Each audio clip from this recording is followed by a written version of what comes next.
All right, Unit 1, Formative 1, Video 5, Operations with Real Numbers.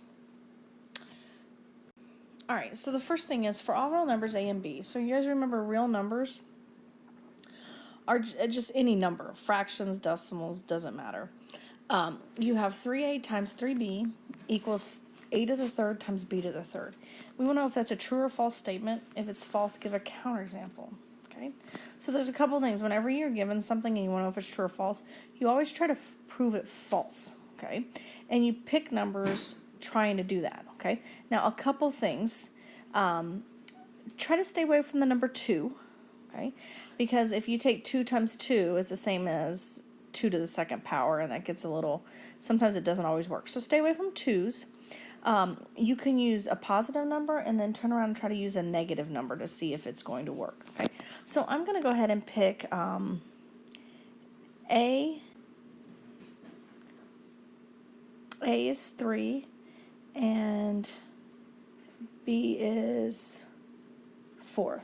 Okay, that's going to be my first one. If this doesn't work, I'm going to try negative numbers. Okay, so I'm going to go ahead and do a substitution. So I have here 3a, okay, and instead of a, I'm going to put a 3 plus, oops, that's times, sorry, times 3, and then b is 4, okay, and I want to know if that's going to equal 3 to the third, because my a is 3, plus 4 to the third. Okay, so now I'm going to work these out. So we got 3 times 3 is 9, times 3 times 4 is 12. Okay, and then 9 times 12 is 108. Okay, so again, we want to make sure. So 3 to the third is 27, and then 4 to the third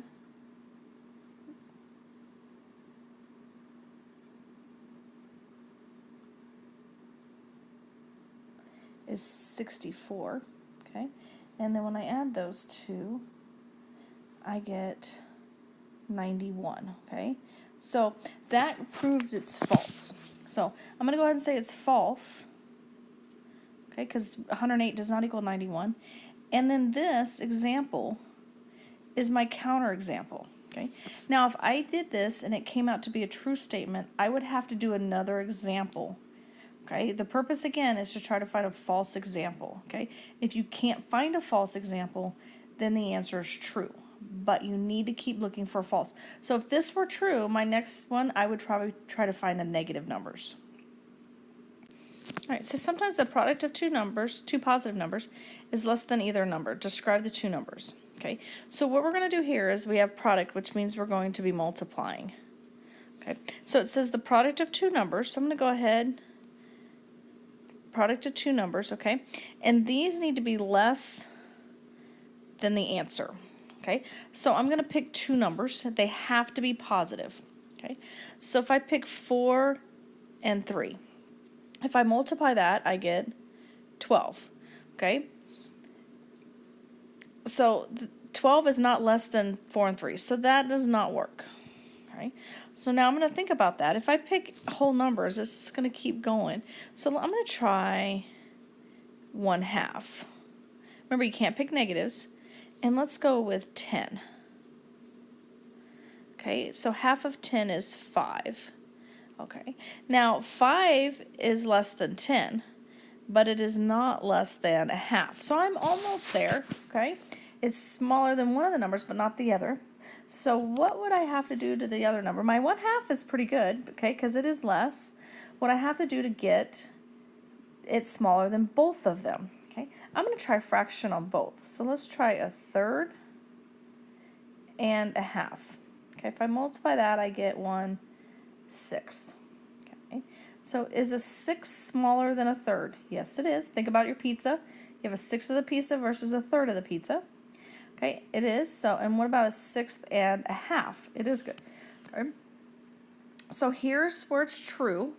Okay, and describe the two numbers. The two numbers, now don't say fractions because I could use decimals. Okay. So when I describe the two numbers, the both numbers have to be between. 0, and 1. Okay. All right, next problem. All right, you make 2 deposits to your bank account this month. The first deposit was $35.15, and the second deposit was $15.79. Your balance at the end of the month is $110.15, and you made no withdrawals. Okay? So a deposit is money you're putting in, withdrawals is money you're taking out. It says write an evaluated expression for your balance at the beginning of the month. So we want to write an expression. So first of all, at the beginning of the month, I have money in my account. Okay, so at the end of the month, I have $110.15. Now, at the beginning of the month, I did not have these two in my account. And again, you want to find the equation or the expression at the beginning. So at the end, I had $110.15, but I did not have either one of these in my account. So I need to subtract those out because I want to know what was the balance at the beginning. So I need to subtract both of those out.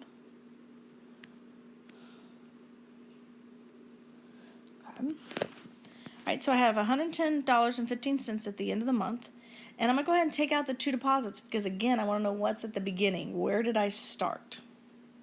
So that gives me $110.15. Now, when I added both deposits, I got $50.94. So I'm going to take my 2 deposits away from my ending balance, and I get $59.21. That was my beginning balance. Okay. So this is our expression. Okay, again, no equal sign. So this is our expression. And this is our evaluation after we evaluated what it was. Okay. All right, that's it.